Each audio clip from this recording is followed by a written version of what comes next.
আলহামদুলিল্লাহি রাব্বিল আলামিন।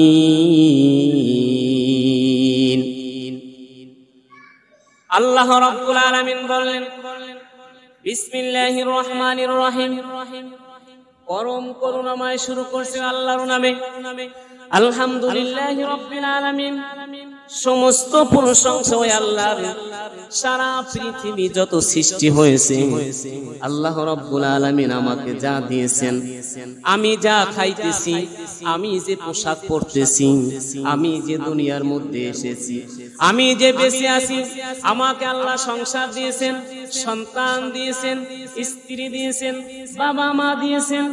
এক কথায় আমি এই দুনিয়ার মধ্যে যাহা কিছু দেখতেছি, আল্লাহ আমাকে হাত দিয়েছেন, চক্ষু দিয়েছেন, পা দিয়েছেন, এবং আমার ভিতরে ডেড বডি দিয়েছেন, কলব দিয়েছেন। আমি কথা বলতে পারি, জিহ্বা নাড়াইতে পারি, কানে শুনতে পারি, চোখে দেখতে পারি, এবং ঠান্ডা গরম অনুভব করতে পারি, তিতা মিষ্টি অনুভব করতে পারি, ঝাল নাটক সবকিছু অনুভূতি অনুভব করার জন্য আল্লাহ রাব্বুল আলামিন আমাকে শক্তি দিয়েছেন, দান করেছেন। এই সব কিছুর মালিককে জোরে বলেন, আরো জোরে বলেন। আমরা সব কিছুর প্রশংসা করব কার? আরো জোরে বলেন।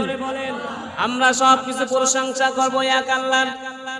একজন চেয়ারম্যানের কাছে যখন একটা লোক কিছু চাইতে চায়, দেখবেন সর্বপ্রথম তার প্রশংসায় ভরপুর হয়ে যায়। চেয়ারম্যান সাহেব আপনি খুব ভালো। আর একজনের কাছে প্রশংসা করে, অমুক চেয়ারম্যান খুব ভালো, তার আচার ব্যবহার ভালো, তার কথাবার্তা ভালো, তার এমনকি চেয়ারম্যান কাছ থেকে কিছু নিতে হইলে আগে তার প্রশংসা করতে হবে। তার যদি আপনি খারাপ কিছু তুলে ধরেন, তাহলে আপনাকে কি চেয়ারম্যান কিছু দিবে? জোরে বলেন। দিবে? দিবি তো না। যেহেতু আপনি আমার খারাপ কইছেন, চেয়ারম্যান মনে করবে যে সে তার খারাপ দিকটা বলছে, ও আমার খারাপ কথা বলছে, ওরা কিছু দেওয়া যাবে না। কথা বলেন ঠিক কিনা?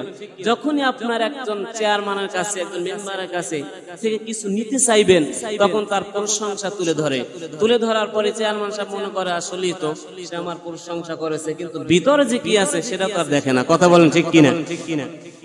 আলহামদুলিল্লাহি রাব্বিল আলামিন। তোমরা দুনিয়ার মানুষের কাছ থেকে কিছু চাওয়ার জন্য, কিছু পাওয়ার জন্য, যেমন একজন আর একজনের প্রশংসা করে থাকো। ও দুনিয়ার মানুষ, আমি আল্লাহ তোমাদেরকে সৃষ্টি করেছি, দুনিয়ার মধ্যে ভরপুর করে দিয়েছি, তুমি যা চাইবা তাই পাবা, শুধু একমাত্র আমি আল্লাহর প্রশংসা করবা।